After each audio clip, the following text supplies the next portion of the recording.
আলহাজ সফি মহিউদ্দিন আহমদ, আলহাজ doctor Shawkat Osman, আলহাজ নুরুন্নবী মিরপুর, আলহাজ শামসুল হক লাল, আলহাজ আবু জায়দ ওহিদুল হক, আলহাজ খাদেমুল ইসলাম খানু, আলহাজ ইব্রাহিম খলিল, আলহাজ আমিনুল ইসলাম দরবার, আলহাজ মশিউর রহমান, আলহাজ মকসুদুল আনাম, আলহাজ ফখরুল ইসলাম সায়েম, মিজানুর রহমান, মোহাম্মদ সুলাইমান, গোলাম রব্বানি, আলহাজ নাজিমুদ্দিন, ফরিদুদ্দিন আহমদ শফি, মোহাম্মদ জামাল, জয়নাল আবেদিন সুজন, মফিজুল ইসলাম, আমির হোসেন লালকুঠি,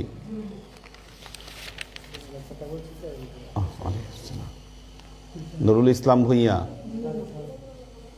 মাশরুকুর রহমান মুস্তাজির, ইসমাইল হোসেন সুমন, আব্দুর রাজ্জাক, ফখরুদ্দিন মোবারক, শাহরিয়ার আলম মাহিন, তাফসিন হোসেন,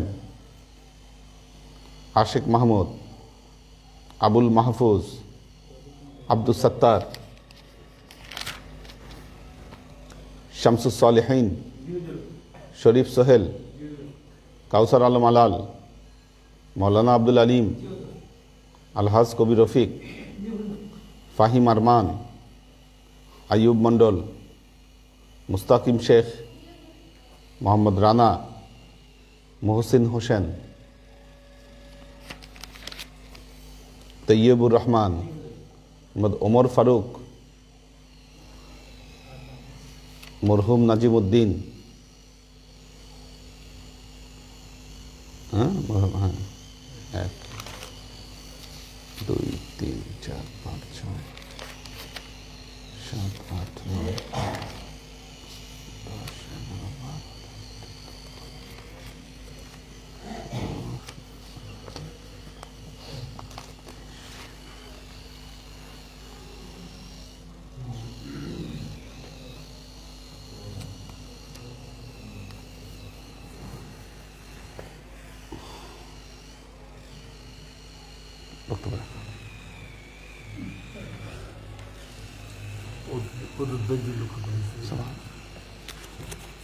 শ্রদ্ধা হুজুর কিবলা, আমার প্রিয় ভাই বোনেরা, আসসালামু আলাইকুম। আমরা আল্লাহর কাছে শুকরিয়া আদায় করি, আমাদের খাস হলি আল্লাহ হাজি মুর্শিদের সহবতে আল্লাহ আমাদেরকে ক্লাস করার তৌফিক এনায়েত করেছে। আল্লাহর তরফ থেকে এটা একটা চরম পরম নিয়ামত। আমরা এই নিয়ামত ভোগরত অবস্থায় যেন আল্লাহর কাছে বুঝতে পারি, হুজুর কাছে খাস দোয়া চাই, আল্লাহর কাছে খাস সমস্ত কামনা করি। সেই জমানায় হাদিস শরীফে উল্লেখিত আছে যে খাস দরবার হবে সেখানে লোকজন থাকবে সংকল্প এবং খুবই মুষ্টিমেয় লোকজনের সমাবেশ ঘটবে সেখানে।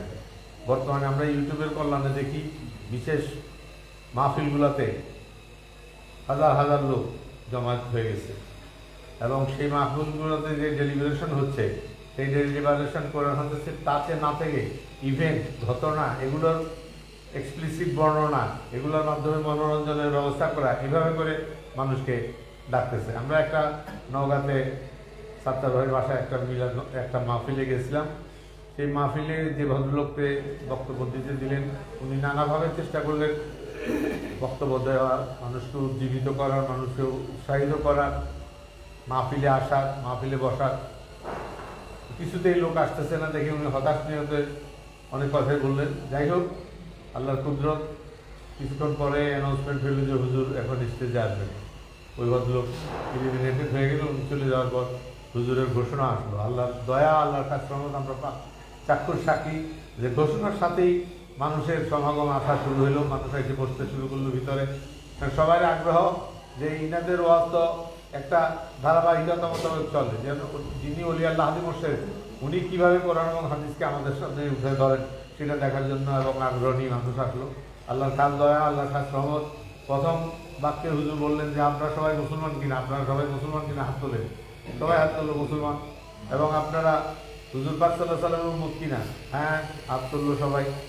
তারপরে হুজুর বললেন যে আজকে ফজর নামাজ কয়জনে পড়ছেন, হাত তোলেন। এবার তার হাত উঠে না। তখন হুজুর বললেন যে হেদায়েত এই জিনিস, যে আসল হেদায়েতের কার্যক্রম সম্পর্কে অকিভাল হইতে হবে, যে অডিয়েন্স আসছে তারা আসলেই আমলের দিকে কতটুকু প্রভাবিত হচ্ছে, তাদেরকে আমলের দিকে আহ্বান করতে হবে, দেখতে হবে। হুজুর কি বলতেন যে আপনারা আল্লাহ আর আপনি, আল্লাহ আর বান্দা, তাদেরকে যোগসাজশ করা যাওয়ার জন্য বান্দার পিছন থেকে ওলি আল্লাহ হাজি মুর্শিদা পুশ করেন আল্লাহর পথের সামনের দিকে, যান আপনি আল্লাহর দিকে মিলে যান, সামনে আল্লাহ আছে। আর শয়তান ট্রেনের ব্যাক করে নিয়ে যেতে চায়, ডিরেল করে নিতে চায়, সেখানে ওলি আল্লাহ হাজি মুর্শিদ শয়তানকে পারস্ত করে ফেলে। আল্লাহর কাছে দয়া, আল্লাহর কাছে রহমত।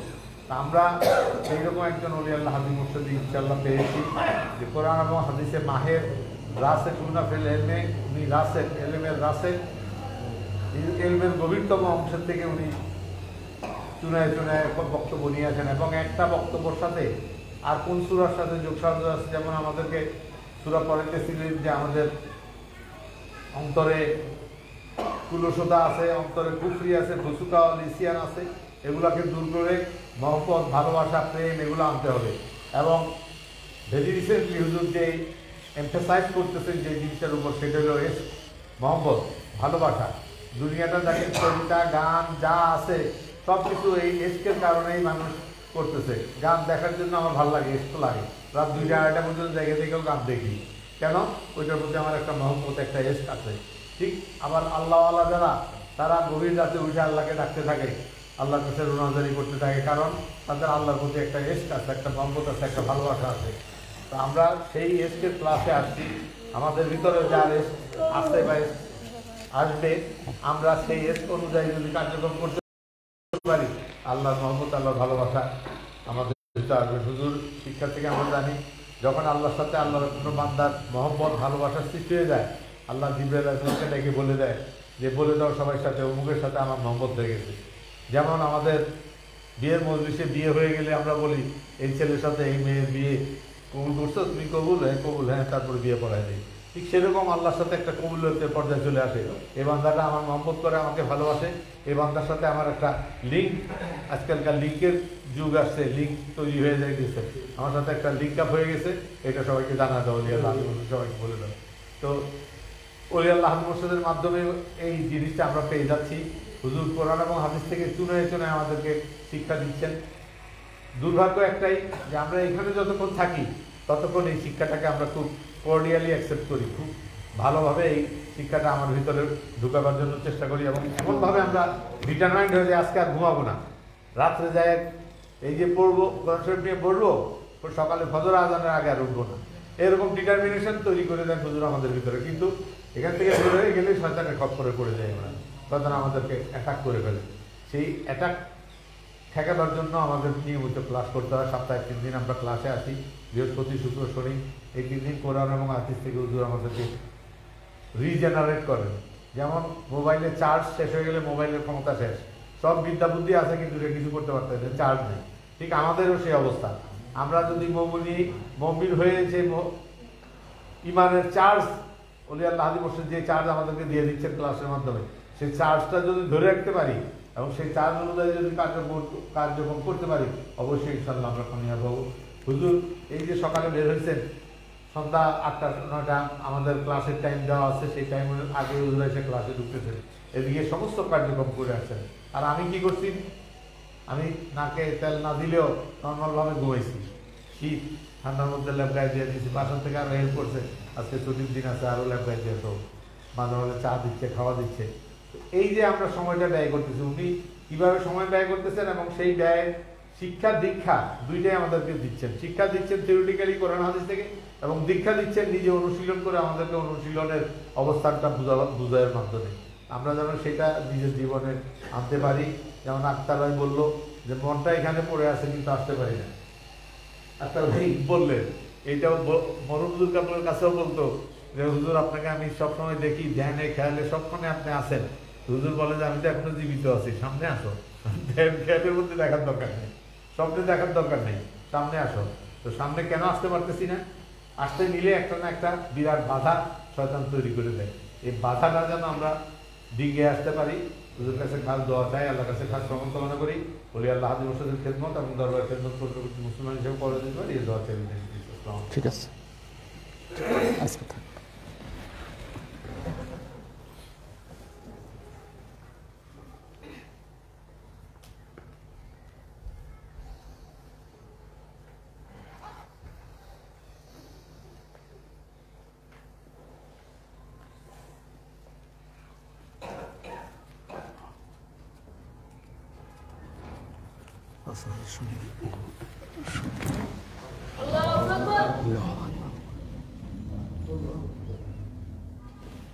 আল্লাহু আকবার। ওইটা দেখে গেছে ওই যে মিস্ত্রি? আচ্ছা, আবার সামনে যেদিক দিয়ে ফোকাস যাবে ওইটা কিন্তু ফাঁকা থাকতে হবে। হ্যাঁ, বুঝতে পারছি। ঠিক আছে, ইনশাআল্লাহ। জি, আপনি বক্তব্য দিচ্ছেন? আলহামদুলিল্লাহ আলহামদুলিল্লাহি নাহমাদুহু ওয়া নাস্তাঈনুহু ওয়া নাস্তাগফিরুহু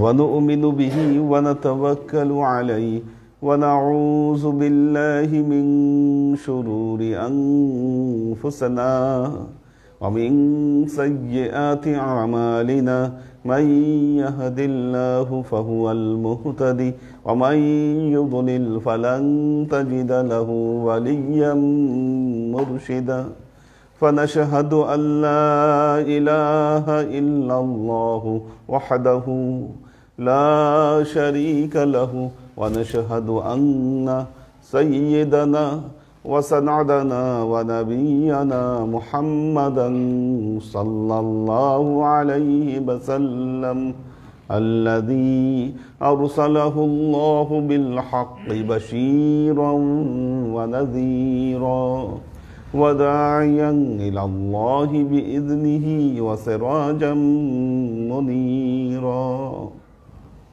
وقال الله تعالى في كلامه المجيد وفرقانه الحميد ما كان محمد أبا أحد من رجالكم ولكن رسول الله وخاتم النبيين وكان الله بكل شيء عليما إن الله وملائكته يصلون على النبي يا أيها الذين آمنوا صلوا عليه وسلموا تسليما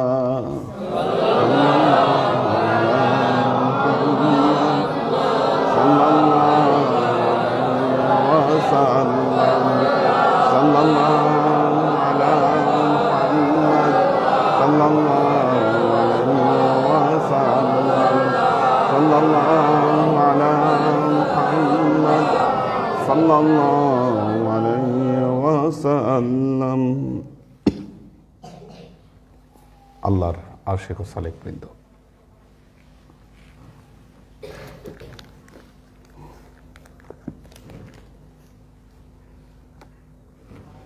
ওয়ালাইকুম সালাম। জি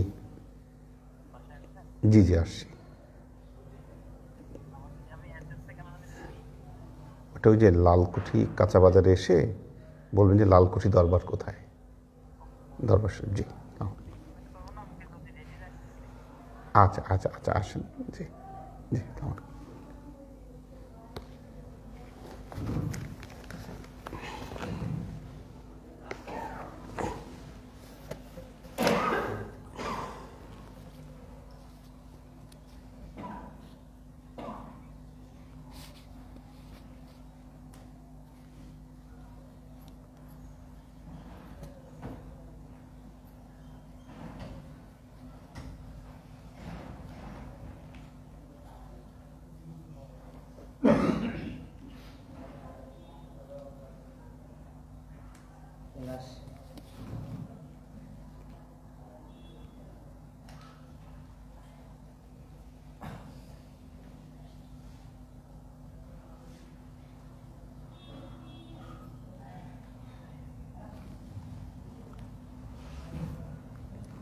عن حفصة زوج النبي صلى الله عليه وسلم أنها قالت يا رسول الله ما شأن الناس حلوا بعمرة ولم تحلل أنت من عمرتك।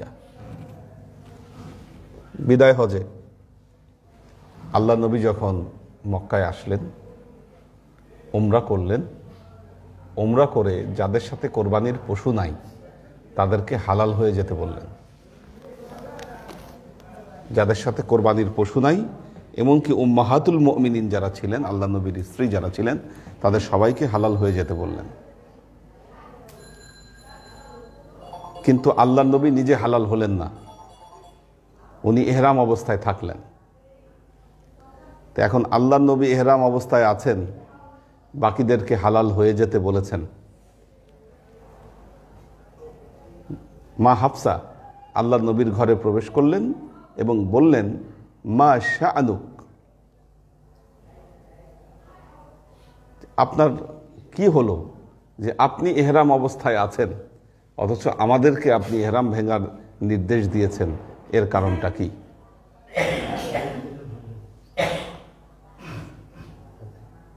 ক্বালা ইন্নী লাব্বাততু রাসি, আল্লাহ নবী বললেন, আমি আমার চুল রেখে দিয়েছি।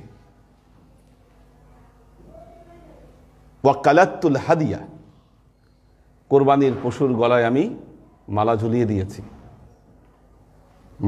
দিয়েছি। ওয়া কালাতুল হাদিয়া ওয়া আহেল্লা হাত্তা আনহারা, যতক্ষণ পর্যন্ত না আমি কোরবানি করছি ততক্ষণ পর্যন্ত আমি ইহরাম অবস্থায় থাকব। অর্থাৎ বিদায় হজের সময় সবাই তো হজের নিয়ত করে এসেছিল, আর প্রাচীন যুগে এই হজের মাসে উমরা করাটা খুব একটা গর্হিত কাজ মনে করত। এখন আল্লাহ নবী এসে প্রথমে নির্দেশ দিলেন সবাইকে হজই করতে হবে। হজ করতে এসে প্রথমে উমরা করলেন, উমরা করে যাদের সাথে পশু নাই তাদেরকে বললেন তোমরা হালাল হয়ে যাও।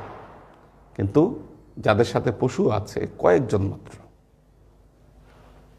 আল্লাহ নবী তাদেরকে বললেন তোমরা ইহরাম অবস্থায় থাকো। অর্থাৎ যাদেরকে হালাল হতে বললেন তারা তামাত্তু হজ করল, আর যারা ইহরাম অবস্থায় থাকলেন তারা কিরান হজ করলেন। কিরান হজটি কঠিন, কিন্তু আল্লাহ নবী নিজে কিরান হজ করেছেন। এবং এর পরবর্তী যুগে হযরত ওসমান রাদিয়াল্লাহু আনহুর খেলাফতের সময় হযরত ওসমান তিনি মানুষকে তামাত্তু হজের দিকে উৎসাহিত বেশি করেছেন এবং কিরান হজ করতে নিষেধ করেছেন। তখন এটা নিয়ে হযরত আলী রাদিয়াল্লাহু তাআলা আনহুর সাথে ওনার দ্বিমত হয় এবং হযরত আলী রাদিয়াল্লাহু তাআলা আনহু হযরত ওসমানকে বলেন যে আল্লাহর নবী যেটা সুন্নত, যেটা বলেছে, আপনি সেটা কেন নিষেধ করছেন? এ কথা বলে তিনি কিরান হজেরই নিয়ত করেছিলেন। তো আল্লাহ নবী বললেন ফালা আহিল্লু হাত্তা আনহার, যতক্ষণ পর্যন্ত আমি কোরবানি না করব ততক্ষণ পর্যন্ত আমি হালাল হব না। আন নাসর বিন ওমর আন্না যাবঈ ক্বালা তামাত্তাআতু ফানাহানি নাসুন, বর্ণনাকারী বলছেন আমি তামাত্তু হজের নিয়াত করলাম, লোকজন আমাকে নিষেধ করা শুরু করলেন। মানে যে জিনিসটা নিয়ে বোঝা গেল এটা নিয়ে একটা কনফিউশন তৈরি হয়েছিল। কোন হজ উত্তম এটা নিয়ে অনেকগুলো মত আছে। কেউ বলে তামাত্তু উত্তম, কেউ বলে কিরান উত্তম। এটা নিয়ে অনেক তর্ক বিতর্ক, অনেক মত পার্থক্য। আপনাদেরকে যদি জিজ্ঞাসা করি তামাত্তু উত্তম না কিরান উত্তম, কি কোনটা বলবেন? হ্যাঁ, নবী করছেন কিরান, এটা অবশ্যই উত্তম। তাহলে যারা তামাত্তু করেছেন তাদের আবার হার্ট ব্রেক হবে কি? তাদের হার্টটা একটু ব্রেক হবে, একটু কষ্ট পাবে তারা। কাজে ওইভাবে সরাসরি বলাটা ঠিক হবে না। এখন দেখা গেল হযরত ওসমানের খেলাফতের সময় এই সাহাবী তিনি কিরান হজ করতে চাচ্ছে, তিনি তামাত্তু করতে চাইছেন, আর মানুষজন মানা করতেছে এই খবরদার তামাত্তু কিন্তু করো না, তামাত্তুর সওয়াব কম, এই ধরনের কিছু একটা কথা বলেছে তাকে। আচ্ছা, তামাত্তাতু ফানাহানি নাসুন ফাসাআলতু ইবনে আব্বাস, তিনি বললেন আমি ইবনে আব্বাস রাদিয়াল্লাহু তাআলা আনহুকে প্রশ্ন করলাম এই ব্যাপারে। হযরত ইবনে আব্বাস তিনি ছিলেন রাসুল মুফাসসিরিন। ওনার যখন জন্ম হয় 7 দিনের দিন আল্লাহ নবীর কাছে নিয়ে গেছিলেন। আল্লাহ নবী তাকে তাহানিক করে দেন। তাহানিক মানে একটা খেজুর চিবায়ে ওই খেজুরের রসটা ওনার মুখে দিয়ে দিয়েছিলেন এবং বলেছিলেন, আল্লাহুম্মা আফিকহু ফিদ্দীন ওয়া আল্লিমহু তা'ওয়িল। আল্লাহ, আপনি তাকে ফিকহের জ্ঞান দান করুন এবং তাফসীর শাস্ত্রের বিশেষ জ্ঞান আপনি দান করুন।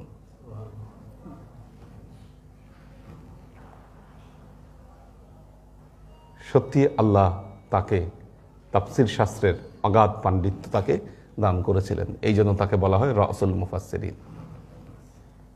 আল্লাহ নবী যখন ইন্তেকাল করেন তখন তার বয়স ছিল 13 বছর। 13 বছর। এবং আপনারা জানেন, যেহেতু নবীর আত্মীয় ছিলেন, নবীর সাথে এক ঘরে ঘুমিয়েছেন ছোটবেলায়, সে বালক। তাহাজ্জুদের নামাজের সময় উঠছেন আল্লাহ নবী। তাহাজ্জুদের নামাজের সময় আল্লাহ নবী উঠছেন। হযরত ইবনে আব্বাস তখন আল্লাহ নবীর ঘরে শুয়ে আছেন। ওনাকে উঠাই দিছে এই রাতে বেলায়। ইবনে আব্বাসকে উঠাই দিছে, বাচ্চা কিন্তু ছোট শিশু, উঠাই দিয়ে নিজের পাশে দাঁড় করাই দিছে, দাঁড় করিয়ে দিয়েছে। প্রথমে হযরত ইবনে আব্বাস নবীর বাম পাশে দাঁড়িয়েছিলেন, নবীকে ডান পাশে রেখে উনি বাম পাশে দাঁড়িয়েছিলেন। আল্লাহ নবী আবার হাত দিয়ে ধরে ঘুরিয়ে এনে ডান পাশে রেখে দিয়েছেন। কাজেই নবীকে খুব কাছ থেকে দেখার সুযোগ পেয়েছিলেন। পরবর্তী জামানায় তিনি তায়েফে চলে যান, তায়েফ, এবং তায়েফে ওখানে একটা মাদ্রাসা স্থাপন করেন। মাদ্রাসা স্থাপন করে লোকদেরকে এই কোরআন হাদিসের শিক্ষা ওখান থেকে দিতে থাকেন। ওয়ালাইকুম সালাম। তায়েফের যে লাইব্রেরি আছে, তায়েফে ওখানে একটা লাইব্রেরি আছে, ওই লাইব্রেরিতে ওনার কিছু হাতে লেখা ম্যানাস্ক্রিপ্ট সংরক্ষিত আছে ওখানে, তায়েফ লাইব্রেরিতে। এবং ওই তায়েফ যে লাইব্রেরি এবং সেই সংলগ্ন যে মসজিদ, ওই মসজিদের সামনেই ওনাকে দাফন করা হয়। আমরা গিয়েছিলাম ওখানে। হ্যাঁ, তো একটা ওই বাবলা গাছের মতো আছে, ওইটা দিছি ওনার কবর ওখানে। তো বর্ণনাকারী ওনাকে জিজ্ঞাসা করলেন, ফাসা আলতু ইবনে আব্বাস, আমি ইবনে আব্বাসের কাছে আমি জিজ্ঞাসা করলাম যে এটা আসলে কি, আমি তামাত্তু করতে চাচ্ছি, লোকজন আমাকে নিষেধ করছে। ফা আমারনি, তিনি আমাকে নির্দেশ দিলেন, তুমি তামাত্তু করো। ফারাআইতু, তো যিনি এটা দেখেছেন নাসর বিন ইমরান আয-যাআবি, উনি একজন বিশিষ্ট হাদিস বর্ণনাকারী। এরকম কয়েকজন ছিলেন, ইব্রাহিম নাখঈ, ইমরান আয-যাআবি, এনারা হাদিস বর্ণনা করেছেন, তবেই ছিলেন এনারা। তো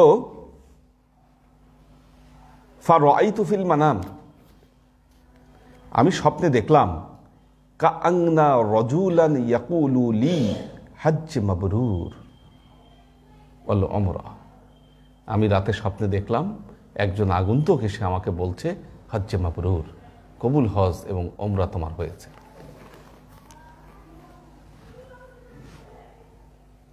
কাকে দেখেছেন এটা উল্লেখ করেননি তিনি। এবং এই যুগে যারাই তাদের স্বপ্ন বর্ণনা করেছেন, কেউ বলেন নাই যে আমি কাকে দেখছি স্বপ্নে। আগন্তুক এরকম ভাবে উল্লেখ করেছেন প্রায় সবাই। কালকে দেখেছেন যে রুমির মাসনবীতে ওই বাদশা যখন সেজদায় পড়ে গেল, একজন আগন্তুক এসে তাকে বলেছে যে কালকে একজন যাবে তোমার কাছে, কিন্তু আগন্তুককে উল্লেখ করেননি। তো তিনি বললেন যে একজন আগন্তুক এসেছে, আগন্তুক এসে আমাকে বলল, হজ্জে মাবরুর ওয়া উমরাতুন মুতাকাব্বালাতুন, কবুল উমরা তোমার হয়েছে, কবুল উমরা তোমার হয়েছে এবং কবুল হজ তোমার হয়েছে। মারাত্মক ব্যাপার। স্বপ্নে আইসে আগন্তুক তাকে জানাই দিল যে তোমার হজ উমরা দুটোই কবুল হয়েছে।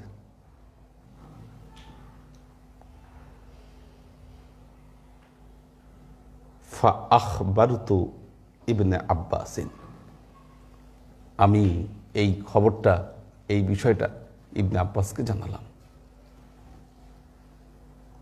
আচ্ছা, ইবনে আব্বাস ফাকালা সুন্নাতুন নবী সাল্লাল্লাহু আলাইহি ওয়াসাল্লাম, বললেন হ্যাঁ তুমি ঠিকই দেখেছ, এটা নবীর সুন্নত, এটা নবীর সুন্নত। নবী নিজে কেরান করেছেন, নবী নিজে কেরান করেছেন, কিন্তু যাদেরকে বুঝেছেন যে তাদের তামাত্তু করা উচিত, নবী তাদেরকে নির্দেশ দিয়েছেন তোমরা তামাত্তু করো, কিন্তু নবীর সুন্নত, এটা মাকবুল তো হবেই, এটা অবশ্যই মাকবুল হবে এটা। তো এইভাবে তাকে জানালেন যে এটা নবীর সুন্নত, সুন্নাতান নবী সাল্লাল্লাহু আলাইহি ওয়াসাল্লাম। এরপর তিনি বললেন সুম্মা ক্বালা লি আকিম ইনদি,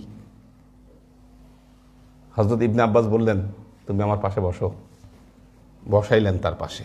আকিম ইনদি ওয়াজআলু লাকা সাহামাম মিন মালি, বললেন আমার মাল থেকে কিছু অংশ তোমাকে দেখব, তোমাকে দিব, আমি আমার মাল থেকে কিছু অংশ আমি তোমাকে দিতে চাই। সাহামাম মিন মালি।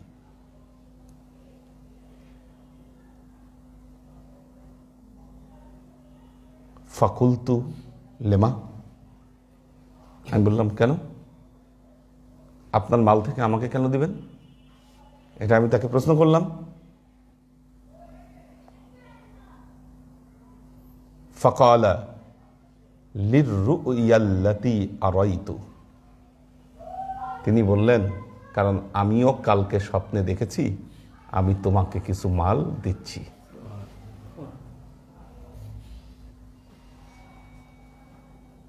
বুঝছেননি কানেকশন? উনি গেছেন ইবনে আব্বাসকে বলতে স্বপ্নের কথা, একজন আগন্তুক এসে বলছে, উনি বললেন আচ্ছা ঠিক আছে বসো, আমি তোমার কিছু টাকা পয়সা দিব। উনি বললেন কেন দিবেন, আমিও তোমার স্বপ্নে দেখছি। কানেকশনটা কিরকম? আল্লাহ নবীর জামানার পরে যখন কোরআন সংকলন করা হয়, প্রত্যেক সাহাবী স্বপ্নে দেখেছেন যে কোরআন সংকলনের নির্দেশ তাদের উপর আসছে, যে কোরআনটাকে সংকলন করা দরকার। এই নির্দেশের ভিত্তিতে তারা কোরআনকে সংকলন করেছেন। এবং আরেকটি ঘটনা বলা হয় হযরত আবু বকরের খেলাফতের সময়, হযরত আবু বকর খেলাফতের সময়ে হযরত আলী রাদিয়াল্লাহু তাআলা আনহু স্বপ্নে দেখতেছেন ফজরের সময় যে আল্লাহর নবী মসজিদের মেম্বারে বসে খুতবা দিচ্ছেন। এই সময় একজন বৃদ্ধা মহিলা তার বাটিতে কতগুলো খেজুর নিয়ে মসজিদে নববীতে প্রবেশ করেছে। প্রবেশ করে আল্লাহর নবীর হাতে ওই খেজুরের বাটি দিছে। এখন আল্লাহর নবী সবার ভেতরে বন্টন করতেছেন খেজুরের বাটি, কাউকে 3টা, কাউকে 2টা, কাউকে 4টা। হযরত আলী রাদিয়াল্লাহু তাআলা আনহুকে একটা দিচ্ছেন খেজুর। হযরত আলী খেজুর মুখে দিয়েছেন। এই সময় মুয়াজ্জিন আজান দিয়ে দিয়েছে। ঘুম থেকে তিনি উঠেছেন এবং মনে হচ্ছিল যে খেজুরের স্বাদ এখনো তার মুখে লেগে আছে। এমনই খাইছেন খেজুর যে স্বাদ যেন তার মুখে লেগে আছে, এমন অবস্থায় তার ঘুম ভেঙেছে ফজরের সময়। তিনি উঠে অজু করে মসজিদে নববীতে গিয়েছেন নামাজ পড়ার জন্য। হযরত আবু বকর রাদিয়াল্লাহু তাআলা আনহু নামাজ পড়ালেন। পড়ানোর পর ঠিকই একজন মহিলা একটা খেজুরের বাটি নিয়ে মসজিদে নববীতে আসে। এসে হযরত আবু বকরের কাছে দিয়েছে খেজুরের বাটি। উনি এখন বন্টন করতেছেন, কাউকে 2টা, কাউকে 4টা। হযরত আলীকে একটা দিয়েছেন, আলীকে একটা দিয়েছেন। এখন হযরত আলী বললেন, আমিরুল মুমিনিন, আপনার বাটিতে তো আরো খেজুর আছে, আমার একটা দিলেন কেন? অমুক সাহাবীরে 2টা দিয়েছেন, কাউরে 3টা দিয়েছেন, আমার একটা কেন দিলেন? হযরত আবু বকর বললেন, আমি যদি কালকে স্বপ্নে দেখতাম যে আল্লাহর নবী তোমাকে একটা খেজুরের বেশি দিয়েছেন, তাহলে এখন আমি তোমাকে আরো বেশি খেজুর দেব।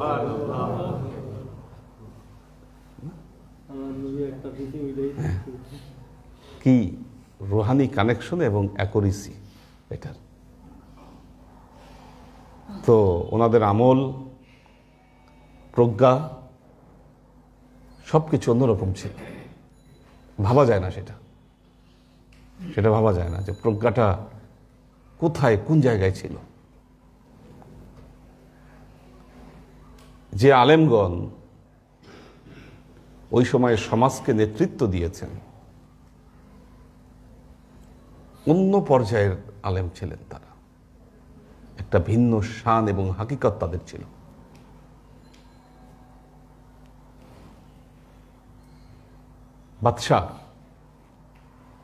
বাদশারা তাদেরকে ভয় পাইত, তাদেরকে। এবং আপনি জানেন যে ইমাম আবু ইউসুফ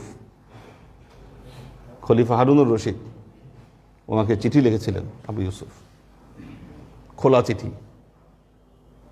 তাকে শুধরাইতে বলছেন, হেদায়েতের কথা বলেছেন যেন ঠিক হয়ে যায়, এরকম একটা চিঠি লিখেছিলেন ইমাম আবু ইউসুফ। তখন বাদশাহ হচ্ছে হারুনুর রশিদ।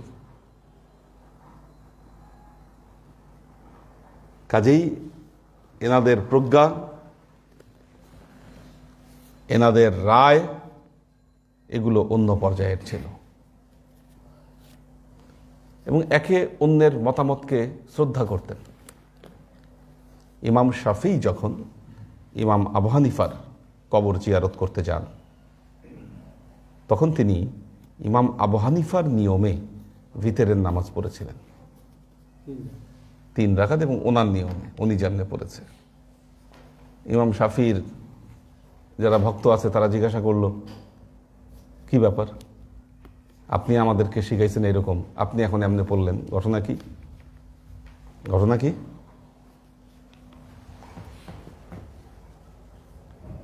তিনি বললেন, যার কাছে এসেছি তার সম্মানে আমি তার নিয়মকে ইত্তেবা করলাম।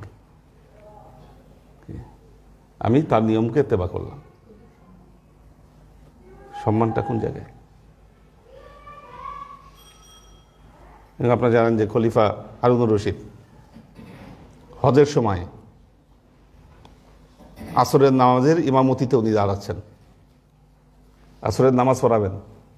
এর আগে তিনি হিজামা ট্রিটমেন্ট নিয়েছেন। হিজামা মানে ওই যে ফুটা করে রক্ত বের করে যে ট্রিটমেন্ট করা হয়, ওটা হচ্ছে হিজামা। উনি হিজামা ট্রিটমেন্ট নিয়েছেন।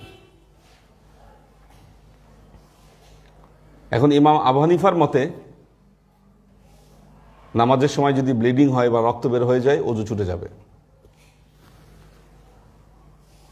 ইমাম শাফির মতে ছুটবে না।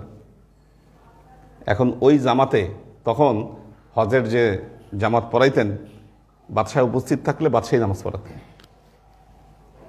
এখন ওনার জামাতে মুক্তাদি হিসাবে ইমাম আবু ইউসুফও আছে, ইমাম মালিকও আছে।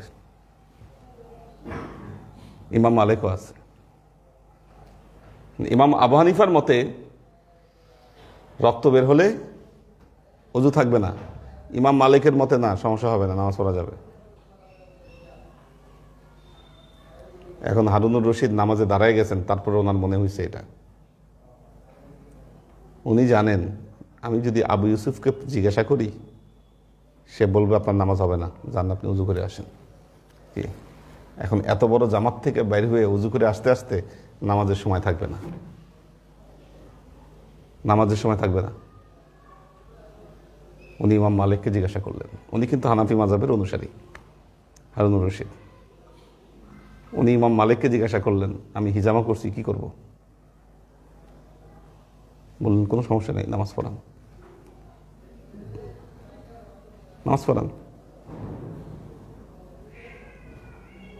তো ওনার তো জিজ্ঞাসা করার দরকার ছিল আবু ইউসুফের কাছে, কারণ ওই সময় এমন একটা নিয়ম ছিল, মনে হয় 4 মাযহাবের জন্য আলাদা আলাদা নামাজও হতো। ওই সময়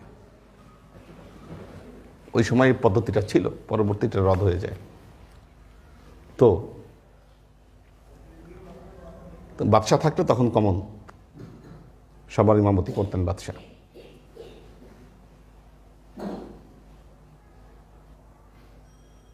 তো আল্লাহ এনাদেরকে অসাধারণ প্রজ্ঞা আল্লাহ দান করেছেন। কাজী যারা তামাত্তু হজ করছেন এটা ভাবার কারণ নাই যে তাদের হজের সওয়াব কমে যাচ্ছে, এটাও মকবুল হতে পারে। হাদ্দাসানা আবু শিহাব ক্বালা কদ্দামতু মুতামাত্তিআন মাক্কাতা বিউমরাতিন ফাদাখালনা ক্বাবলা আত-তারবিয়া বিসালাসাতি আইয়াম। আবু শিহাব থেকে বর্ণিত, তিনি বললেন যে আমরা তামাত্তু হজ করার জন্য মক্কায় প্রবেশ করলাম ইয়াউমিত তারবিয়া, ইয়ামুত তারবিয়ার 3 দিন আগে, হজ শুরু হওয়ার 3 দিন আগে আমরা প্রবেশ করলাম। ফাকালা লি উনাসুন মিন আহলি মাক্কাতা তাসিরুল আনা হাজ্জাতুকা মাক্কিয়াতান ফাদাখালতু আলা আতাইন ইস্তাফতিহি ফাকালা হাদ্দাসানা জাবির আন্নাহু হাজ্জা মা'আন নবী সাল্লাল্লাহু আলাইহি ওয়াসাল্লাম আল বাইতা ওয়া বাইনাস সাফা ওয়াল মারওয়াতা ওয়া কাসসিরু সুম্মা আকিমু হালালান।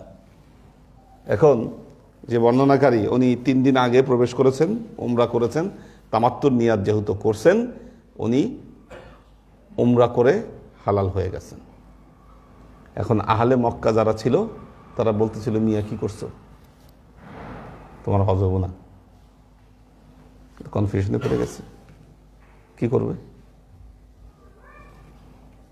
আহলে মক্কা যারা, তাদের কিন্তু তামাত্তুর সুযোগ নেই। আহলে মক্কারা তামাত্তু করতে পারবে না, এবং ইফরাদ হজ একমাত্র তারাই করতে পারবে। ইফরাদ হজ তামাত্তু পারবে না যারা আহলে মক্কা, তারা না। আহলে মক্কারা এটা কনফিউজ করে ফেলছে ওনাকে, বলছে তোমার হজ হবে না। এরপর তিনি চলে গেলেন কার কাছে?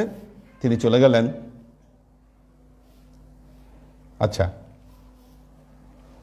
নবী সাল্লাল্লাহু আলাইহি ওয়াসাল্লাম, আচ্ছা আতা, ইনি একজন বিখ্যাত পণ্ডিত ব্যক্তি ছিলেন। তো ওনার কাছে গেলেন, তিনি বললেন হাদ্দাসানা জাবের বিন আব্দুল্লাহ, আমাকে জাবের বিন আব্দুল্লাহ তিনি বলেছেন যে আন্নাহু হাজ্জা মা'আন নবী সাল্লাল্লাহু আলাইহি ওয়াসাল্লাম, তিনি আল্লাহর নবীর সাথে হজ করেছেন, আল্লাহ নবীর সাথে হজ করেছেন। তো হাজ্জা মা'আন নবী সাল্লাল্লাহু আলাইহি ওয়াসাল্লাম, এবং আল্লাহ নবী যেটা করেছেন ওই সময়ে মক্কায় এসে তাওয়াফ করে সাফা মারওয়া সাই করার পর তাদেরকে নির্দেশ দিয়েছিলেন যে কাসসিরু সুম্মা আকিমু হালালান, তোমরা তোমাদের চুল ছোট করে ফেলো এবং হালাল হয়ে যাও। ইজা কানা ইয়ামুত তারবিয়া ফাআহিল্লু বিল হাজ, যখন আবার ওই মিনাতে যাওয়ার দিন আসবে, 8 তারিখ আসবে, ওই সময় কি করবা? আবার তোমরা হজের জন্য ইহরাম বেঁধে ফেলবা। আচ্ছা, ওয়াজআলুল্লাতী কদামতুম বিহা মুতআতান ফাকালু কাইফা নাজআলুহা মুতআতান ওয়া কাদ সাম্মাইনাল হাজ্জা ফাকালা ইফআলু মা আমারতুকুম ফালাউলা আন্নী সুক্কুল হাদিয়া লাফআলতু মিসলাল্লাযী আমারতুকুম। এরকম কনফিউশন অনেক হয়েছে। তখন যিনি এই বর্ণনাকারী তিনি বললেন যে আমি আমার এই অধীনস্থ লোকদেরকে বললাম, আমি যেভাবে তোমাদেরকে নির্দেশ দিচ্ছি সেইভাবে তোমরা আমার নির্দেশ পালন করো।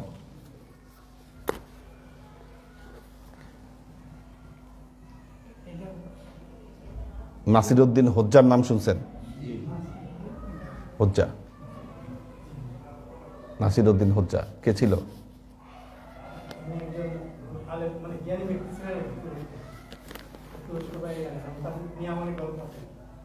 হ্যাঁ, নাসিরউদ্দিন হোজ্জা গেছে তার শ্বশুর বাড়ি। লোকজন শুনছে উনি মোল্লা নাসিরউদ্দিন, এখন বলছে আপনি আমাদেরকে ওয়াজ শোনাবেন। ঠিক আছে, ওয়াজের স্টেজে উঠছে, উঠে প্রথম দিন উঠছে উনি, এখন বলছে ভাই আমি কি ব্যাপারে ওয়াজ করব আপনারা কি জানেন? সবাই বলছে না আমরা জানি না। উনি বললেন আমি মূর্খের কাছে ওয়াজ করি না।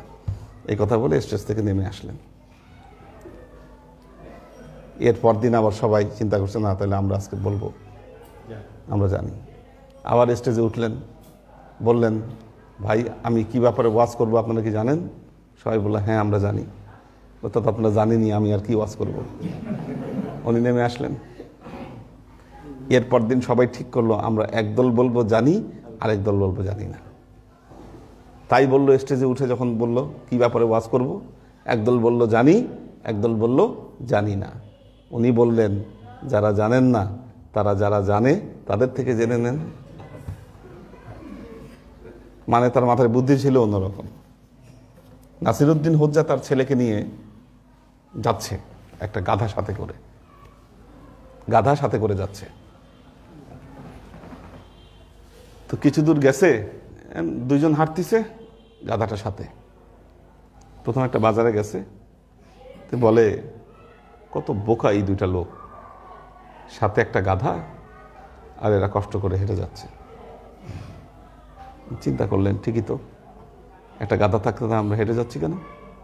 চলো আমরা দুজনেই গাধার পিঠে উঠি। দুজনেই গাধার পিঠে উঠে যাচ্ছে। কিছু দূর যাওয়ার পর আরেকটা বাজার পড়ছে, বলে কত নিষ্ঠুর লোক, একটা গাধার পিঠে দুইজন চলে যাচ্ছে। তো বিপদ। তো বললো তার ছেলেকে, বললো আচ্ছা ঠিক আছে তুই ওঠ, আমি হেঁটে যাই, গাধা নিয়ে হাঁটায় যাই। ঠিক আছে, এখন ছেলে উঠছে, বাবা হেঁটে যাচ্ছে। এরপরের বাজারে গেছে, গিয়ে বলে কত বেয়াদব ছেলে, নিজে গাধার পিঠে বসছে আর বাপরে হাঁটায় নিচ্ছে, তো বেয়াদব একটা। ঠিক কথা, তো বেয়াদবি হচ্ছে। তো বললো আচ্ছা ঠিক আছে আমি উঠি, তুই হাঁট। সে নিজে উঠছে আর ছেলেকে হাঁটায় নিয়ে যাচ্ছে। কিছু দূর আরেকটা বাজারে গেছে, কত নিষ্ঠুর বাপ, নিজে আরাম করে ঘোড়ার উপরে গাধার পিঠে হেঁটে যায় আর ছেলেরা হাঁটায় নিচ্ছে। বিপদে পড়ে গেলে আমরা করবোটা কি? তো বলে আচ্ছা ঠিক আছে চল আমরা এই গাধারে কাঁধে নিই। গাধার হাত পা বেঁধে বাসে করে ওই দুই কাঁধে দিয়ে তারপর গাধারে এরা কাঁধে নিয়ে তারপর যাচ্ছে, হাঁটতে হাঁটতে যাচ্ছে। যাইতে মাঝখানে সাঁকো পড়ছে, গাধায় দিচ্ছে লাভ, পানির মধ্যে পড়ে মরে গেছে গাধা। তো এটার উদ্দেশ্যটা হলো আপনি যদি মানুষের মধ্যে যারা যেটা বলে সেটাই শুনে, কি আমাদের এরকম কিছু লোক আছে, ও একটা কথা বলছে আচ্ছা হ্যাঁ তাই এটা এরকম, আবার আরেকজন একটা কথা বলছে হ্যাঁ তাহলে কি আসলে এটা এরকম, কি মুহূর্তের মধ্যে চেঞ্জ হচ্ছে। কি যদি এই পরিণতি হয় আপনার, কি আপনার পরিণতি হবে ওই গাধার মতো। ঠিক আছে, যে যেটা বলে সেটাই শুনেন, আছে যেটা বলে সেটা শুনে। ঠিক আছে, হুজুরের কাছে ওয়াজ শুনে গেছেন, আচ্ছা একটা জিনিস মনে হয়েছে, দেখি তো ইউটিউবে কোন হুজুর কি কথা বলছে, কি পরে সার্চ দিচ্ছেন আবার ইউটিউবে। আমাদের তো এখন এই চলতেছে। কেউ বলে শবে বরাত আছে, কেউ বলে শবে বরাত নাই, কেউ বলে মোনাজাত আছে, কেউ বলে মোনাজাত নাই, কেউ বলে জোরে আমিন, কেউ বলে আস্তে আমিন, কি কেউ বলে দালায় মিলাদ পড়ো, কেউ বলে বসে মিলাদ পড়ো। কি এটা তো কিয়ামতের আলামত, আল্লাহ নবী বলেছেন এটা। কাসরাতুল ফাসাদ ফিল মাসাজিদ, মসজিদগুলোতে ফাসাদ, ফিতনা ফাসাদ বৃদ্ধি পাবে, এটা কিয়ামতের আলামত। আমরা এভাবেই চলতেছি। যে কোনো এক লাইনের উপর আপনাকে আসতে হবে, কি একটা লাইনে আসতে হবে। তামাত্তু করছে, লোকজন বলতেছে মিয়া কি করছে, তোমার হজ হয় নাই, তোমার হজ হয় নাই। মিশরীরা জিম উচ্চারণ করতে পারে না, আপনারা জানেন না, হাজিরে বলে হাগি, ওরা জিম উচ্চারণ করতে পারে না। হাজি সব জিম গ, তো আমি মদিনায় বসে তেলাওয়াত করতেছি, আম্মাই ইউজিবুল মুত্তাররা ইযা দাআহু, পাশে একজন মিশরি, সে আমাকে কারেকশন করে দিচ্ছে, আম্মাই ইউগীবু। উনি আমাকে বারবার কারেকশন করে দিচ্ছে, আম্মাই ইউগীবু। ওনার কাছে ওইটাই কারেক্ট মনে হচ্ছে, উনি পড়ে আসছে। হ্যাঁ হ্যাঁ হ্যাঁ, ইঞ্জিনিয়ার। হ্যাঁ, টার্কিরা খ উচ্চারণ করতে পারে না, খকে বলে হ। খানায়ে কাবা না, হানায়ে কাবা, সব খ হ উচ্চারণ করে টার্কিরা। এবার হ্যাঁ, খ উচ্চারণ করতে পারে না এরা। এটা তাদের এটা ভাষাতাত্ত্বিক সমস্যা।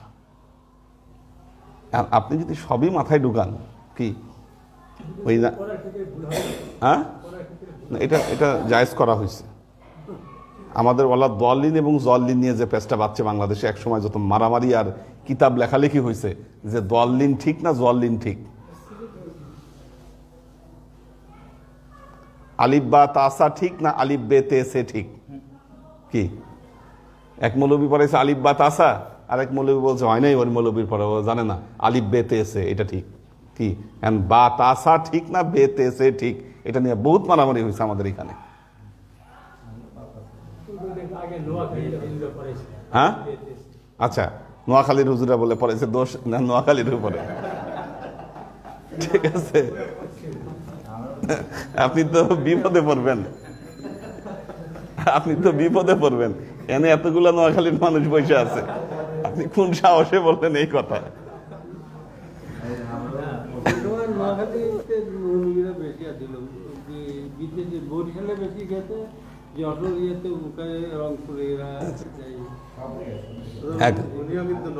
হ্যাঁ,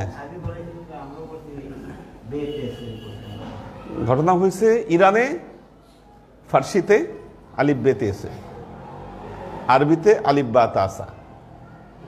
ফার্সিতে জোয়াদ উচ্চারণ করতে পারে না, ওরা জোয়াদ উচ্চারণ করে। আরবির দোয়াদ, ওখানে জোয়াদ। এই জন্য ওয়াদু ওজু যে প্রবলেমগুলো হয়েছে, হ্যাঁ, তো এই দোয়াদ এরা জোয়াদ উচ্চারণ করে। এটা একটা ইরানি অ্যাকসেন্ট, একটা আরাবিয়ান অ্যাকসেন্ট। তো তবে একটা জিনিস মনে রাখতে হবে, শুদ্ধতার মানদণ্ড ধরতে হবে কুরাইশদের উচ্চারণ, যেহেতু কোরআন নাজিল হয়েছে কুরাইশদের উপরে। আপনার যদি উচ্চারণে ব্যর্থতা থাকে সেই ক্ষেত্রে এটা জায়েজ, কিন্তু যদি আপনি পারেন তাহলে আপনার শুদ্ধটাই উচ্চারণ করা উচিত উচিত। তো ভাষাতাত্ত্বিক কারণ হচ্ছে এটাই, দুই দিকের উচ্চারণ বা দুই দিকের অ্যাকসেন্ট, এই দুইটা। তো এটা বললাম, হজে গেলেও আপনারাও দেখবেন এক একজন এক এক কথা বলতেছে। আমাদের তাবুর মধ্যে তো দেখছেন কি অবস্থা, 4 রাকাত পড়বে না 2 রাকাত পড়বে, এটা নিয়ে কঠিন অবস্থা। হ্যাঁ, 2-3 জামাত হয়, 2-3 জামাত হয়। তো তারপর ওমরা করবেন, জিজ্ঞাসা করবেন মসজিদে আয়েশা থেকে আপনি এহরাম বেঁধে আসছেন কিনা, নাহলে ওমরা হবে না আপনার। যাবেন কই আপনি? এজন্য আতিউল্লাহ ওয়া আতিউর রাসূলা ওয়া উলিল আমরি মিনকুম, আপনার ইয়াকিন থাকতে হবে যে আমার উলে আমরে মিনকুম, উনি যে নির্দেশ দিচ্ছেন এটাই হচ্ছে সবচেয়ে সহি এবং এটাই আমার জন্য মোক্ষম। উনি খেপে গেলেন, বললেন আমি যা নির্দেশ দিচ্ছি সেটা পালন করো। আল্লাহ সেই অনুযায়ী আপনার আমলের বরকত দিবেন।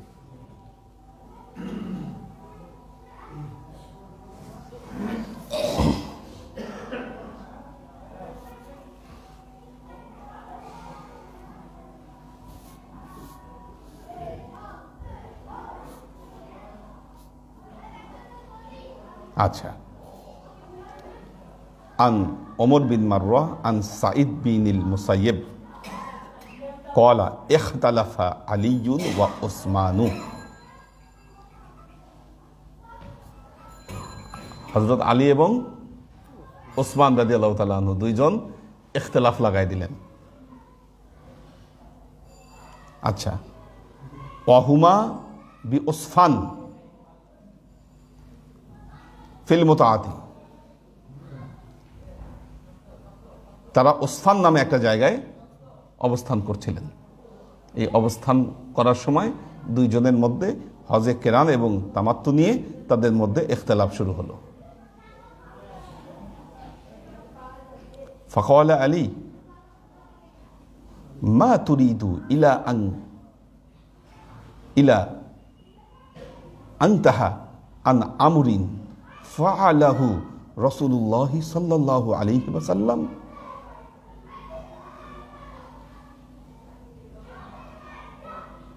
হযরত আলী বললেন, আপনি এমন আমলে নিষেধ করতেছেন যেটা আল্লাহ নবী নিজে করছে।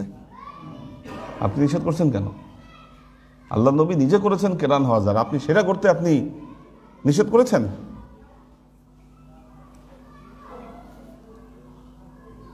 তো ফকালা উসমান দানি আনকা ক্বালা ফালাম্মা রাআ যালিকা আলী আহাল্লা বিহিমা জামিআন। হযরত ওসমান এটা মানতে রাজি হলেন না। তিনি ওনার মতো দুইটাকে আলাদা করে তিনি ওমরার জন্য তিনি ইহরাম বাঁধলেন। এটা যখন হযরত আলী দেখলেন, আহাল্লা বিহিমা জামিআন, তিনি ওমরা এবং হজের জন্য একসাথে তিনি ইহরাম বেঁধে ফেললেন, কেরান হজ পালন করলেন। দেখেন, সব আমল সব স্টেজের লোকদের জন্য নয়। কালকে বলেছি এটা। আল্লাহ নবী বলেছেন, লা রুহবানিয়াতা ফিল ইসলাম, লা রুহবানিয়াতা ফিল ইসলাম। ইসলামে বৈরাগ্যতা নেই, বৈরাগ্যবাদ ইসলামে নেই। আল্লাহ নবী বলেছেন এই কথা। তাহলে বৈরাগ্যবাদ ইসলামে নেই, তাহলে আহলে সুফাদেরকে কিভাবে অ্যাকসেপ্ট করলেন আল্লাহ নবী? আহলে সুফারা তো বৈরাগী ছিলেন, হ্যাঁ, সংসার ত্যাগী ছিলেন। আবার আল্লাহ নবী এটাও বলেছেন, আন নিকাহু মিন সুন্নতি ফামান ফারেগা আন সুন্নতি ফালাইসা মিন্নি। এরা তো ঘর সংসার ত্যাগ করে দিয়ে মসজিদে নববীতে পড়ে থাকতো। আল্লাহ নবী কেন, কিভাবে তাদেরকে অ্যাকসেপ্ট করেছিলেন? তার মানে সবাই যদি সংসার ত্যাগী হয়, ইসলামী বিশ্ব টিকবে না। সবাইকে সংসার ত্যাগী হওয়া যাবে না। আবার জগৎ সংসারকে টিকায় রাখার জন্য কিছু সুফি দরবেশ দরকার আছে। এরা ছাড়াও জগৎ সংসার টিকবে না। মুসলিম যোদ্ধা যারা ছিলেন এই ভারতবর্ষে এসেছিলেন, প্রত্যেকেরই একটা না একটা পর্যায়ে ওলিয়া উলিয়াদের শরণাপন্ন হতে হয়েছে। তাদেরকে ওলিয়া উলিয়াদের শরণাপন্ন হতে হয়েছে। হযরত শাহজালাল ইয়ামিনী এসেছিলেন, নাসিরউদ্দিন সেফাসালার ওনাদের সাথে হযরত শাহজালাল ইয়ামিনী এসেছিলেন, না হলে ওরা যুদ্ধে কুলায় উঠতে পারছিল না। এরকম কিছু লোকের দরকার হয়েছে।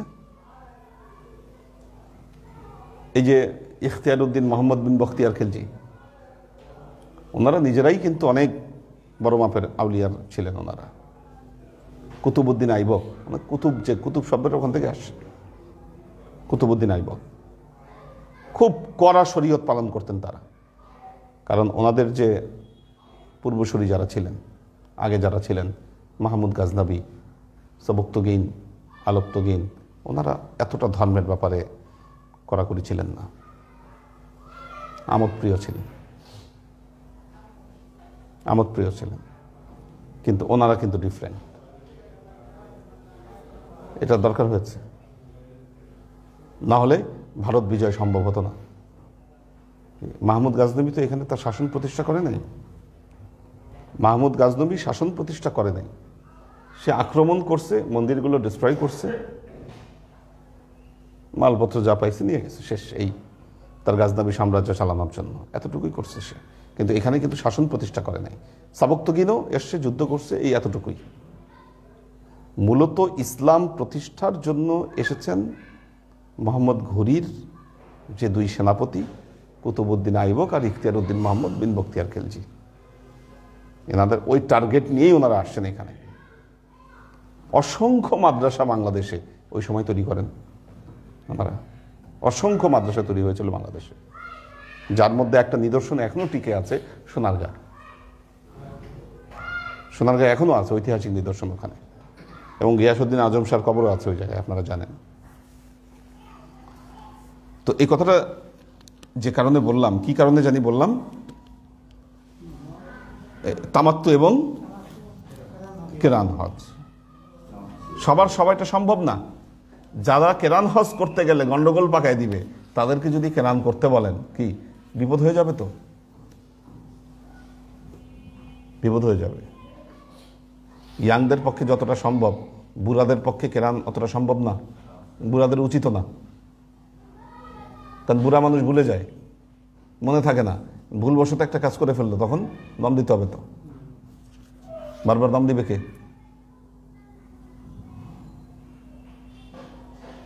তো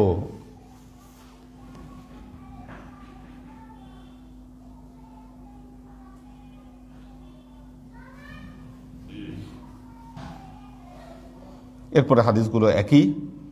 আত-তামাত্তু আলা আহাদিন নবী সাল্লাল্লাহু আলাইহি ওয়াসাল্লাম। আচ্ছা, আন কাতাদা ক্বালা হাদাসানা মাতুফ আনু, আচ্ছা হুসাইন ক্বালা তামাত্তান আলা আহদি রাসূলিল্লাহ সাল্লাল্লাহু আলাইহি ওয়াসাল্লাম ওয়া নাযালাল কুরআন ক্বালা রাজুলুন, আচ্ছা বিরাআইহি মা শাআ ক্বালা আযা ওয়া জাল্লা লিমান কারহা আইয়াকুনা আহলাহু হাজিরিল মসজিদিল হারাম। যাদের আহাল পরিজন মসজিদে হারামে নাই, তারা কি করবে? তামাত্তু হজ করবে। কোরআনের আয়াত, যালিকা লিমান লাম ইয়াকুন আহলুহু হাজিরিল মসজিদিল হারাম। এবং এখানে আরেকটি মাসালা বর্ণিত হয়েছে, এটা আসছে কিনা এটা দেখি। আসসাফান ওয়া আতাইনান নিসা, আচ্ছা ওয়া লাবিসনা সিয়াব ফাকালা মান কাল্লাদা হাদিয়া ফাআন্নাহু লা ইয়াহিল্লু হাত্তা ইয়াবলুগাল হাদিয়া ইলা মাহাল্লিহি ওয়া আমারা আয়েশাতা আত-তারবিয়া বিহাল হাজ্জু ফারাআইনা মিনাল মানাসিক জিনা ফাতুফনা বিল বাইতিক আও বিস সাফা ওয়াল মারওয়াতা সুম্মা হুজ্জাতুনা আলাইনাল হাদিয়া। আচ্ছা, ফামাস্তাইসরা মিনাল হাদুই ফামান লাম ইয়াজিদ ফাসিয়ামু সালাসাতি আইয়ামিন ফিল হজ ওয়া সাবআতু ইযা রাজাআতুম। আচ্ছা, এটা বলি শেষ করব, শেষ মাসালা এটা। কোরবানি করতে যিনি পারছেন না, আমরা হজে গিয়ে যে কোরবানি করি, এটাকে কি বলে? এটা কি আসলে কোরবানি না? এটা কি? হজে গিয়ে যেটা জবাই করতেছেন, এটা কি?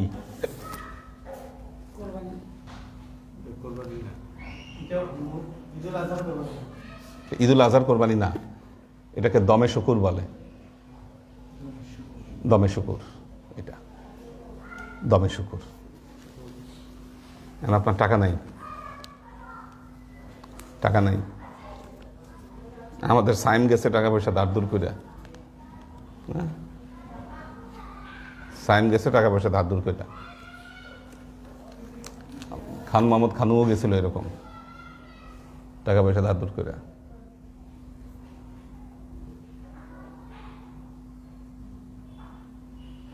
তো যাক, আল্লাহ হেদায়েত দিক। তারপরে এরা বিকালবেলায় চলে আসতো, হুজুর নাস্তা করাবো আপনারে। আমি জানি ওর কাছে টাকা নেই, আইসা আমার নাস্তা করাবে।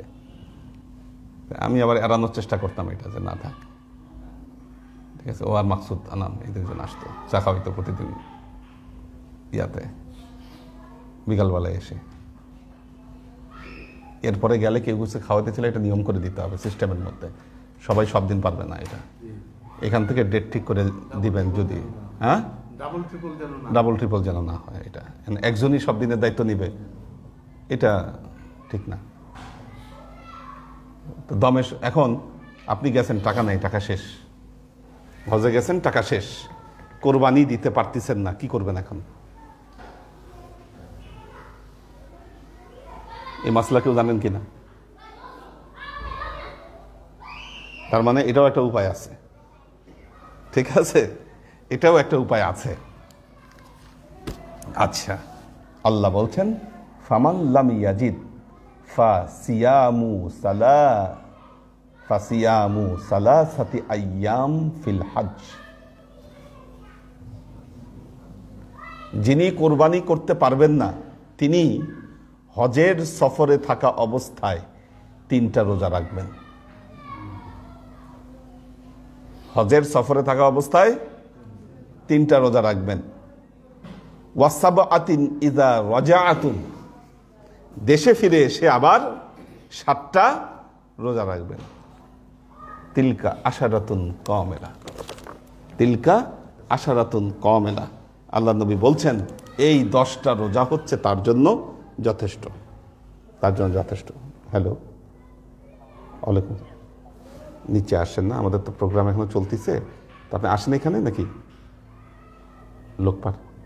আমি লোক পাঠাচ্ছি, এখন একজন আসছে, আমি নিয়ে আসেন ওনাকে। তো হ্যাঁ, দেখেন একজন আসছে, ওনাকে ওই যে গাড়িটা যে বিক্রি করছিল, কোনটা? হ্যাঁ, না টানার শর্ত তো দেয় নাই। সালাসাতুন ফিল হাজ্জি ওয়া সাবআতুন ইযা রাজাআতুম, ঠিক আছে?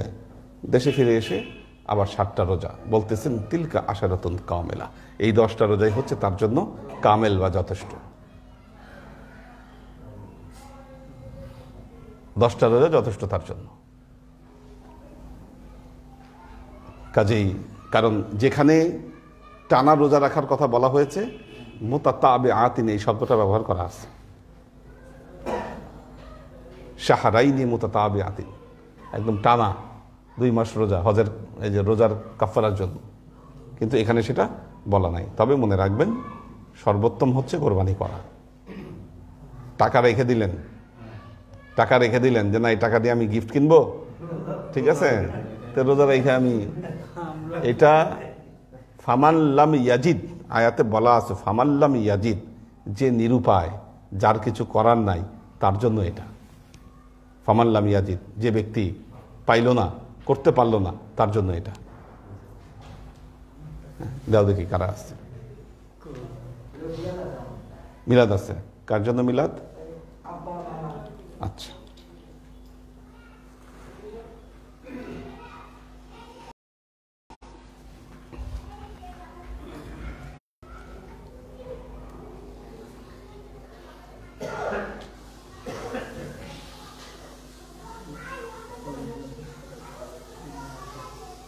সুমাইয়া নুহিন দিশা, HK হানিফ,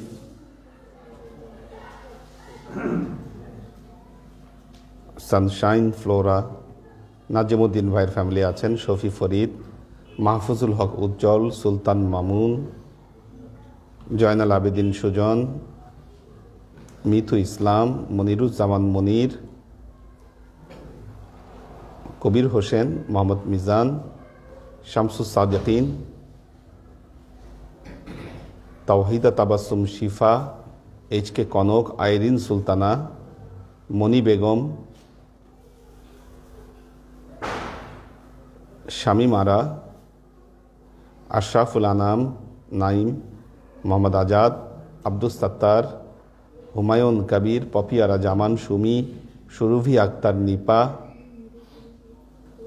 আবির আহমেদ, শেষ পপিয়ারা জামান সুমি, সুরভি আক্তার নিপা,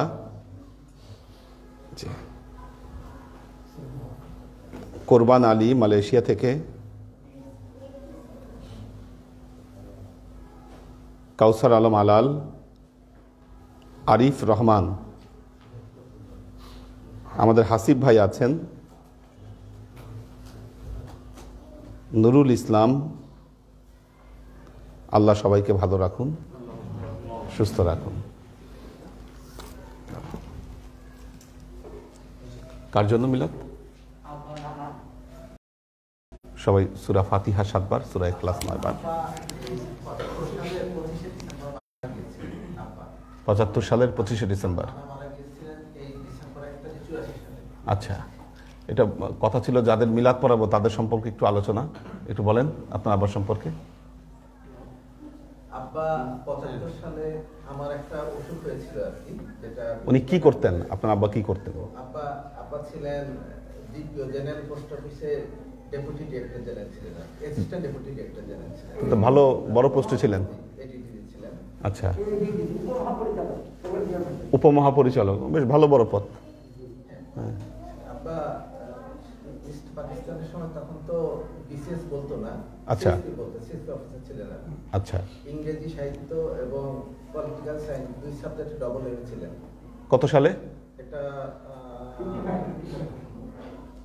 আব্বা মারা গিয়েছেন 75, এখন তখন তো আমার বয়স অনেক কম। আব্বা এটা কত সালে হবে আমি ঠিক বলতে পারবো না। কোথা থেকে করছিলেন? না, জগন্নাথ ভার্সিটি থেকে। জগন্নাথ ইউনিভার্সিটি থেকে। আচ্ছা, তো আব্বা লাস্ট যখন ট্রেনিং নিয়েছিলেন ইংল্যান্ডে, জি। 6 মাসের ছিল আর কি, তখন আচ্ছা। আমার বয়স ছিল 3.5 বছর।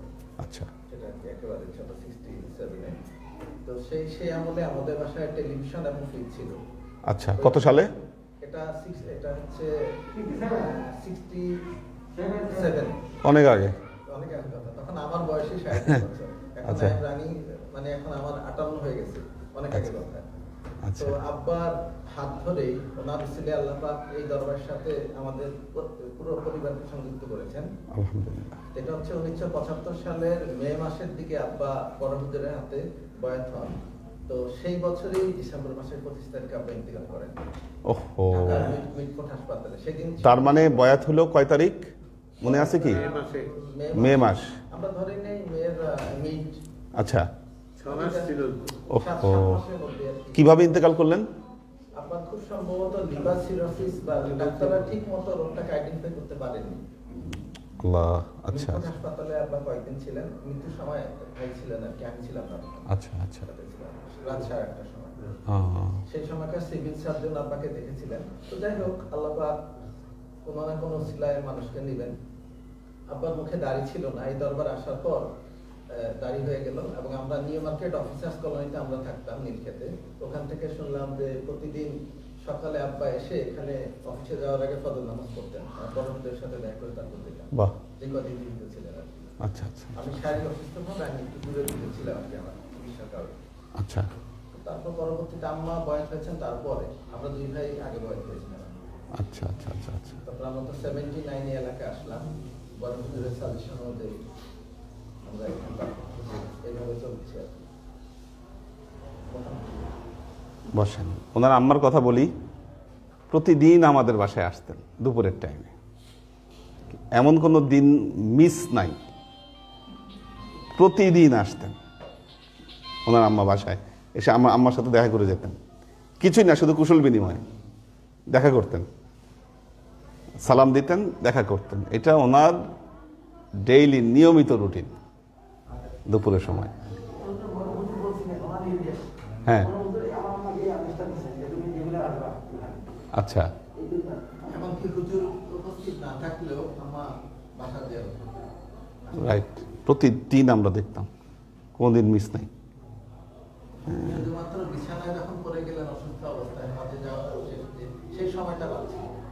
এছাড়া আম্মা মানে অসুস্থ অবস্থায় মাঝে মাঝে রিক্সা দিয়েও আসতেন, ভাই মাঝে মাঝে নিয়ে আসতেন। আচ্ছা, আচ্ছা, আচ্ছা। যাক, আল্লাহ ওনাদেরকে জান্নাত নসিব করুন। উনি আসছেন আমাদের ইউনুস ভাই, উনি আমাকে ওই যে প্রাডো গাড়িটা দিয়েছেন উনি। হ্যাঁ, প্রাডো গাড়িটা ওনার থেকে নেওয়া, খুব ভালো একটা গাড়ি দিয়েছেন আল্লাহ রহমতে, জাজাক আল্লাহ। হ্যাঁ, কোনো গাড়ি কোনো কমপ্লেইন নাই আল্লাহ রহমতে। হ্যাঁ, এটা একটা বিরাট ব্যাপার, ঠিক আছে। তো যাক, আল্লাহ আপনাকে বরকত দান করুন, আমরা দোয়া করি সবাই। সূরা ফাতিহা 7 বার, সূরা ইখলাস 9 বার, দরুদ শরীফ 11 বার।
আসুন আমরা রাসূল পাক সাল্লাল্লাহু আলাইহি ওয়াসাল্লামের শানে দরুদ ও সালাম প্রেরণের মাধ্যমে হৃদয়ের আরজিগুলোকে আল্লাহর দরবারে পেশ করি। ওয়া আশরাকাল বদরু আলাইনা ওয়াক্তাফাত মিনহুল বুদুর মিসলা হুসনিক মা রাআইনা কত্তু ইয়া ওয়াজহাস সুরুর। সাল্লাল্লাহু আলা মুহাম্মদ সাল্লাল্লাহু আলা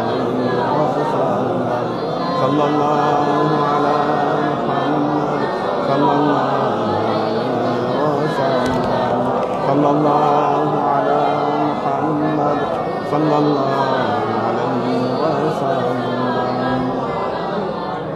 ইয়া হাবিবি ইয়া মুহাম্মদ ইয়া আরুসাল খাফিকাইন ইয়া মুআইয়াদ ইয়া মুমাজ্জাদ ইয়া ইমামাল কিবলাতাইন। সাল্লাল্লাহু আলাইহি ওয়াসাল্লাম। সাল্লাল্লাহু আলা মুহাম্মদ সাল্লাল্লাহু আলাইহি ওয়াসাল্লাম। সাল্লাল্লাহু আলা মুহাম্মদ সাল্লাল্লাহু আলাইহি ওয়াসাল্লাম। মা রাআইনা ঈসা হান্নাত بالسور إلا إليك والغمام هلك ظلت والملا صلوا عليه. صلى الله عليه وسلم. صلى الله على محمد صلى الله عليه وسلم. صلى الله على محمد صلى الله عليه وسلم. وصلوات الله أحمد عدة أحرف الصدور. أحمد الهدي محمد سيد وجه المنير. صلى الله عليه وسلم. صلى الله على محمد صلى الله عليه وسلم. صلى الله على محمد صلى الله عليه وسلم. بلغ العلا بكماله كشف الدجى بجماله حسنت جميع خصاله. صلوا عليه وآله سلموا يا قوم بر.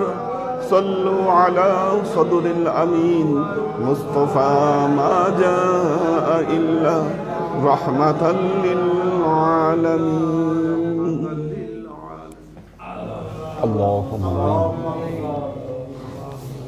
اللهم صل على محمد كما صليت على إبراهيم.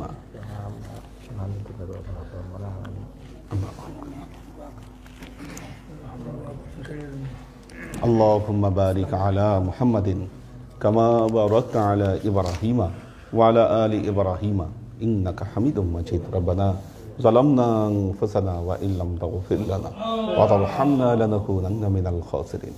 ربنا آتنا في الدنيا حسنة وفي الآخرة حسنة وقنا عذاب النار. ربنا لا تزغ قلوبنا بعد إذ هديتنا وهب لنا من لدنك رحمة إنك أنت الوهاب. اللهم إنك عفو تحب العفو فاعف عني يا غفور الرحيم الودود.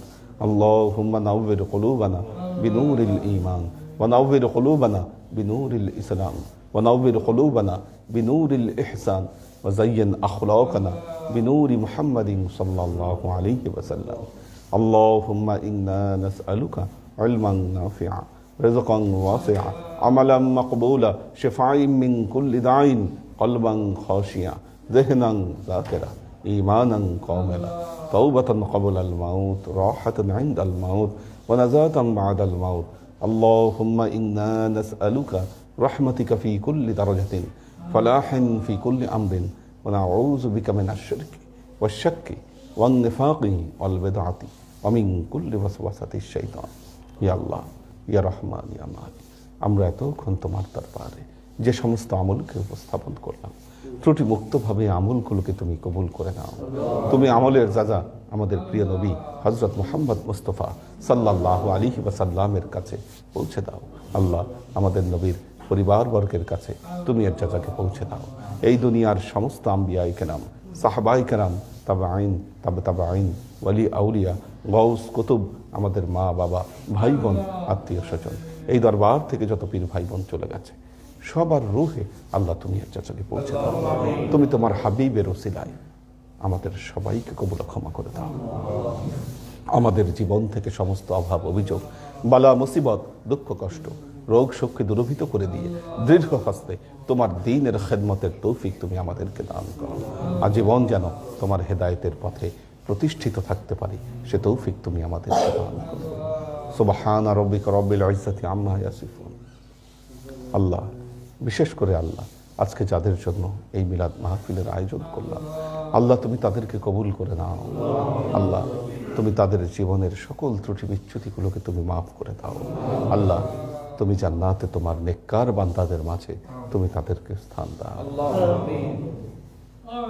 সুবহানা রাব্বিকা রাব্বিল ইজ্জাতি আম্মা ইয়াসিফুন, সালামুন আলাল মুরসালিন, আলহামদুলিল্লাহি রাব্বিল আলামিন।